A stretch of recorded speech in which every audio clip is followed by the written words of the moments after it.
Naka-register na sir. Kaso mo na-expire na eh. Last year pa na eh. Kay t-shirt naman eh, pero ay kumpiyansa na, matiupihan ka kay 12,000 na. 12? Oo, basta TOP. Ano yan, TOP? Oo, kabalog. Nakalisensya ako, kabalog sa TOP. Transcape of record? Oo, kabalog sa TOP. TUR nga. Okay. Oh, kibot TOP sir. Ha? Kalimot ko. Oo, kabalog TOP. Sure ba? Nakalimot ko.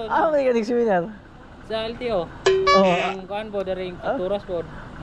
Naka-seminar ka? Oo, seminar. Kung ka balag TOP, mo na siya ginagamit nga ticket sa mga LTO o mga kanang deputize sa mga LTO. Mo na siya gitawag nga temporary operating permit.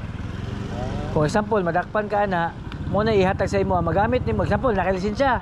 Dakpon ka nako. Kato imong lisensya, confiscate nako pero within 72 hours magamit nimo imong katong nga TOP. Pero ang mga penalty ng TOP dagko kayo. Okay. LTO na na sir. Oh, national law man na. Pero kini citation naman eh. Ha?